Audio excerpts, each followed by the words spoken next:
ओम साईराम.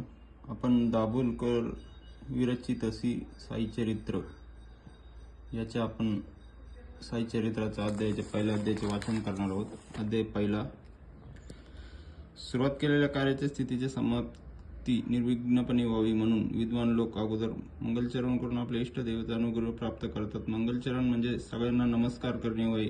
ते करण्याचा हेतू सर्व विघ्नांचे निवारण आणि इच्छित ध्येयाची सिद्धी प्राप्त करून घेणे होय. वाकडी सोंड असलेल्या दिनांचा पालन करता 14 विद्यांचा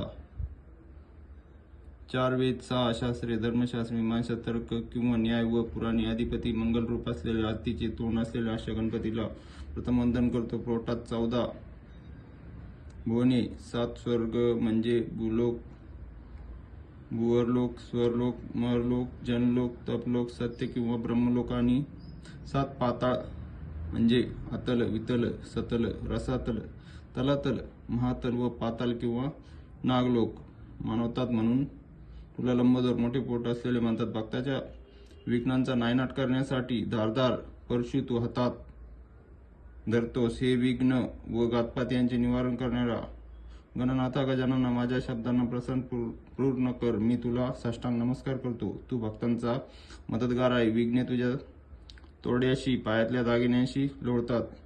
तू नुसता समोर जरी पाहशील तरी दरिद्र दूर पळेल. तू संसाररूपी सागराचं नाव आहेस. अज्ञानरूपी अंधारासाठी ज्ञानज्योत आहे. तू तुझ्या रिद्धी व सिद्धी यांच्यासह माझ्याकडे उल्हासाने पहा. हे उंदीर वाहन असलेले विघ्नरूपी अरण्याचा विध्वंस करणारे गिरिजेचा पुत्र मंगलवर्धन मी अभिवादन करतो. निर्विघ्नपणे सर्व समाप्ती होण्यासाठी आणि मंगल होण्यासाठी इष्ट देवतेला नमस्कार करण्याची शिष्टाचाराची शरण जावे. मस्तकाने अभिवंदन करावे. हातापायानीच्या डोळ्यांनी मुख पाहत राहावे. नाकाने चरणोदकाचा वास घ्यावा. कानांनी साई वर्णन ऐकावे. मनापासून साईमूर्ती ध्यान करावे आणि चित्ताने अखंड साई चिंतन करावे. म्हणजे संसाराचे बंधन तुटेल.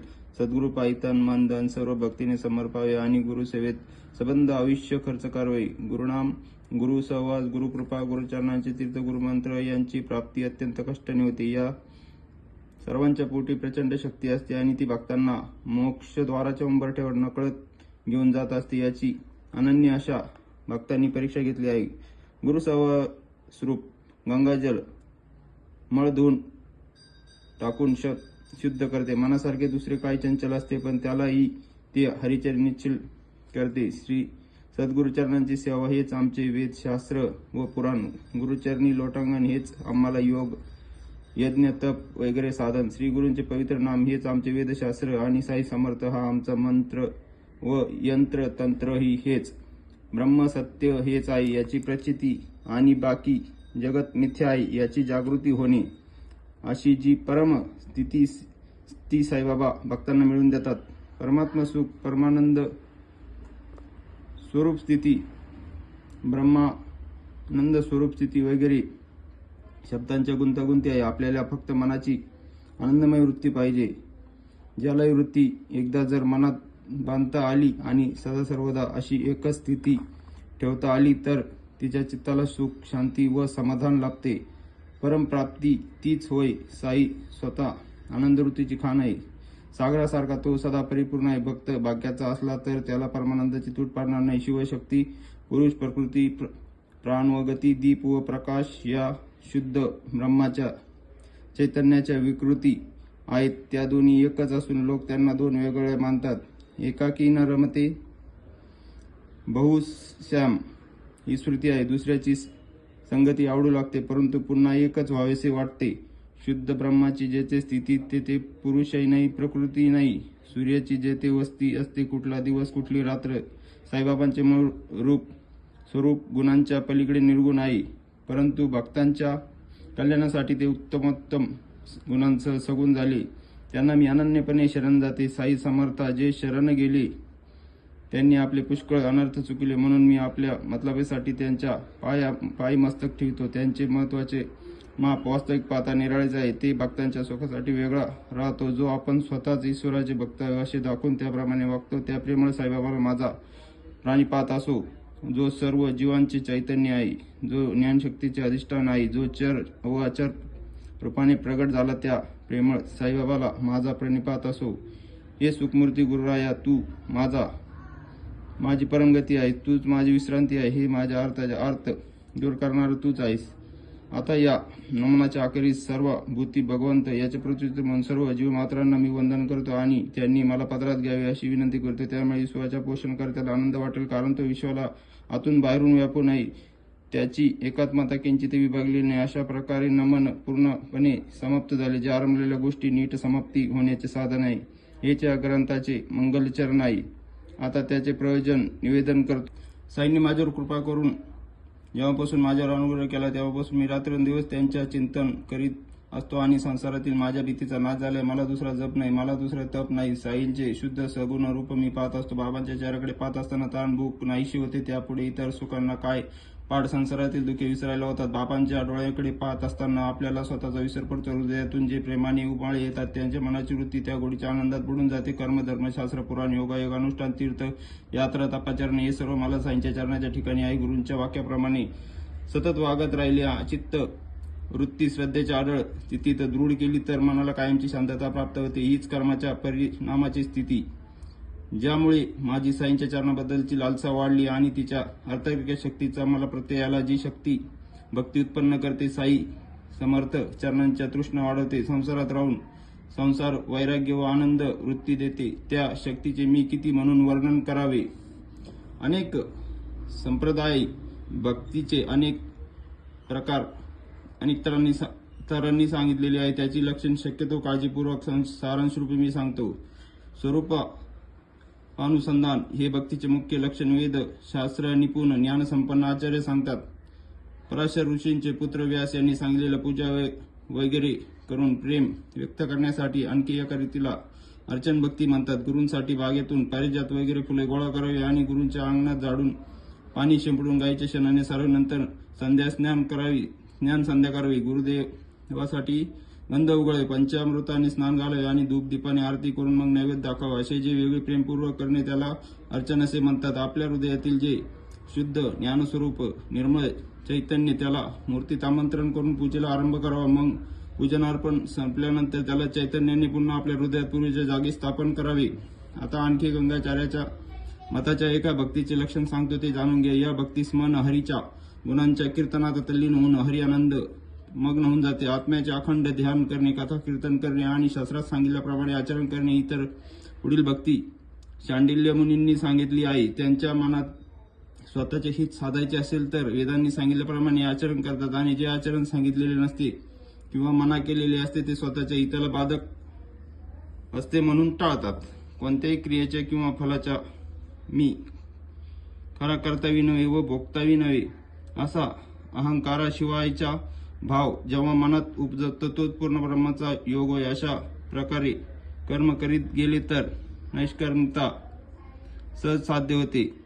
कर्माचा त्याग कोणालाही कधी न करता येत नाही, पण कर्माचे कर्तृत्व सोडता येते. काट्याने काटा काढला जातो त्याप्रमाणे कर्म केल्याशिवाय कर्म थांबत नाही आणि आत्म्याचे खून हाती लागले की संपूर्णपणे थांबते. फलाची आशा पूर्णपणे थांबवणे हेच कामत्यागाचे वर्म आहे. नित्य व नैमित्तिक कर्मे आहे, याला स्वधर्म म्हणतात.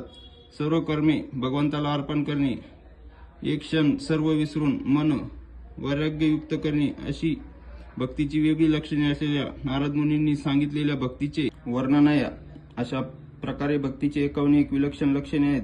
आपण केवळ गुरुकथेचे वारंवार स्मरण करून संसाररूपी सागर कोरड्या पावलांनी पार करूया. हा गुरु कथा ऐकण्याचा छंद मला लागला आणि ती ऐकण्यात मी दंग झालो. वाटले आपण देखील अनुभवूया. खऱ्या म्हणून प्रस्थापित झालेल्या कथांचा प्रबंध करावा. पुढे एकदा शिर्डीत असताना दर्शनासाठी मशिदीत गेलो.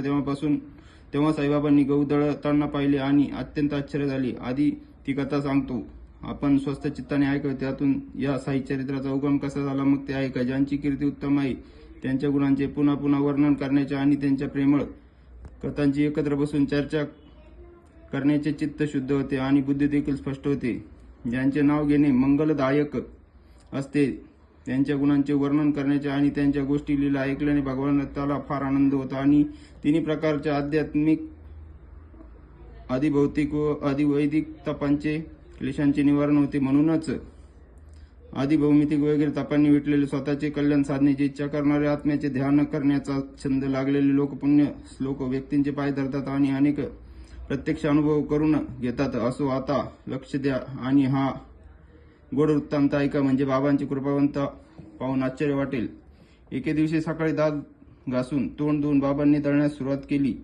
हातात एक सूप घेतले, गावाच्या पोत्याजवळ गेले आणि मापावर माप भरून सुपात काढले. नंतर दुसरे रिकामे पोते पसरले, वर जाते ठेवले आणि दळताना ढिला होऊ नये म्हणून जात्याचा खुंटा ठोकून घट्ट केला. मग बायावर सारून कपनीचा गोळ आवरून पाय पसरून आणि बैठक मारून बाबा जात्याच्या शेजारी बसले. माझ्या मनाला मोठे आश्चर्य वाटले की दळण्याची ही काय कल्पना आणि कसलाही संग्रह न करणाऱ्या व कफल्ल कला ही चिंता का असावी. असो, बाबा हातात खुंटा धरून मान खाली घालून आपल्या हाताने जाते ओढत होते आणि निर्धास्तपणे एका दिवसाचे धान्य दळून जात्याबाहेर होतीत होते. अनेक संत पाहिले, परंतु दळणारा हा एकच. गहू पिसण्याचे सुख ते काय आणि त्याचे कौतुक ते काय ते स्वतःच जाणो. लोक आश्चर्यचकित होऊन पाहू लागले, परंतु बाबांना हे काय करता असे विचारण्याचे धैर्य कोणासही झाले नाही. गावात ही बातमी पसरल्यावर एकूण एक स्त्री पुरुष येऊन पोहोचले. स्त्रिया धावत धावत थकल्या. त्यांनीच त्यापैकी चौघी घाईघाईने मशिदीच्या पायऱ्या चढून वर जाऊन बाबांच्या हाताला जमल्या आणि जात्याचा खुंटा हिसकावून घेतला. बाबा त्यांच्याबरोबर भांडू लागले, पण त्या एकसारख्या दळू लागल्या आणि दळता दळता बाबांचे लीलांचे गुणगान करीत बाबांची गीते गाऊ लागले. त्या बायांचे प्रेम पाहून बाबांचा उसना राग शांत झाला आणि रागाच्या प्रेमात रूपांतर झाले. बाबा गालातल्या गालात हसू लागले. पायलीचे 4 शरांचे दळण झाले. सर्व सूप रिकामे झाले. मग त्या बायांच्या मनाचे तरंग बेफान नाचू लागले आणि त्या तर्क करू लागले, बाबा स्वतः भाकरी करीत नाही तर ते तर भिक्षा मागून खातात. त्या पिठाचे काय करतील? त्यांना नाही बायका, नाही मुले, नाही घरदार, नाही संसार, एकटा जीव सदाशिव. त्यांना एवढी कणिक कशाला हवी? एक बाई म्हणाली, बाबा परम कृपाळू आहे, आमच्यासाठी त्यांचा हा खेळ आहे. आता कणिक सगळे आम्हाला देतील. तिचे 4 भाग करतील आणि प्रत्येकीला एक एक भाग वाटून देतील. असे त्या बाया मनात मांडे बाजू लागल्या. बाबांचा खेळ बाबांनाच ठाऊक. त्यांचा कोणाला अंत कळत नाही. परंतु बाबांना लुटण्याच्या लोभामुळे बायांच्या मनात असे विचार आले. नंतर गहू संपले, पीठ पसरले, जाते भिंतीला टेकून ठेवले आणि बायांनी सुपात पीठ भरून ते आपल्या घरी नेण्याची तयारी केली. तोपर्यंत बाबा सकार शब्दही बोलले नाही. परंतु त्या चौघींनी जेव्हा 4 भाग केले तेव्हा बाबा काय म्हणाले ते पहा. चळ्या काय, कुठे नेता? बापाचा माल घेऊन जाता. जा ते पीठ शिवेवर, गावाच्या सीमेवर, शिवा नावाच्या ओढ्यावर सगळे नेऊन टाका. फुकट खाऊ रांडा. धावून धावून मला लुटायला आले आहे. माझे गहू काय तुमच्याकडून उसने घेतलेले होते तर त्याचे पीठ तुम्ही नेऊन पाहता. हे एकूण बाया मनात हिरमुसल्या. लोभापायी फजित पावले. एकमेकीत कानगोष्टी करू लागल्या आणि लगेच शिवा ओढ्यावर गेल्या. बाबांच्या कामाचा प्रारंभ कोणालाही कळत नसे. त्याचे कारणही सुरुवातीस समजत नसे. परंतु धीर धरल्यावर बाबांच्या अत्यंत प्रेमाने वागल्याची कल्पना फळप्राप्त होत असते. पुढे मी लोकांना विचारले, बाबांनी असे का केले? तेव्हा ते म्हणाले, असे करून बाबांनी रोगराईला संपूर्ण घालवले. ते गहू नव्हते तर महामारीची साथ होते. तिला धान्याप्रमाणे जात्यात भरडायला हळूहळू टाकले आणि तो भरडा शिवेवर वरच्या वर टाकविला. असो, अशा प्रकारे ओढ्याच्या काठावर पीठ टाकले आणि तेथून रोगाला ओहोटी लागून गावाचे वाईट दिवस संपले. असे हे बाबांचे न कळणारे कौशल्य होते. गावात मरीची ताज होती. तिला साईनाथांनी असा तोडगा केला आणि रोगाची वाताहत होऊन गावाला शांतता लाभली. दळण्याचा देखावा पाहून माझ्या जीवाला कौतुक वाटले. या कृतीचा व त्याचा परिणामाचा संबंध कसा जुळवावा, त्यांचा मेळ कसा मिळवावा, गावाचा व रोगाचा काय संबंध असेल कल्पनाही न करता येण्यासारखे कारण पाहून याबद्दल काव्यात्मक ग्रंथ लिहिण्याचा संकल्प करावा. क्षीरसागराला जशा लाटा येतात तसे माझ्या हृदयात प्रेमाचे उचंबळले आणि वाटले बाबांची मधुर कथा पोटभर गावी. मंगलचरण संपले. नातलगांचे व संतांचे नमन संपले. सद्गुरूंचे अविभक्त वंदन संपले. मी हेवाडपंत साईचरणांना शरण आलोय. पुढील अध्यायात ग्रंथाचे प्रयोजन, अधिकारी, अनुबंध माझ्या बुद्धीप्रमाणे मी समजावून सांगेन. श्रोत्यांनी स्वतः चित्तावे ऐकावे. तसेच श्रोत्यांचे व वक्त्यांचे कल्याण साधणारे हे साई सच्चरित्र रचणारा हिमाळपंत कोण ही पुढे सांगितले जाईल. सर्वांचे कल्याण असो. अशा प्रकारे संत सज्जन यांनी प्रेरणा केलेल्या भक्त हेमाडपंत यांनी रचलेल्या साई समर्थ यांच्या सत्य साई चरित्राचा मंगलाचरण नावाचा पहिला अध्याय समाप्त झाला. श्री सद्गुरू साईनाथ त्यांना अर्पण असो. सर्वत्र मंगल असो. ओम साईराम.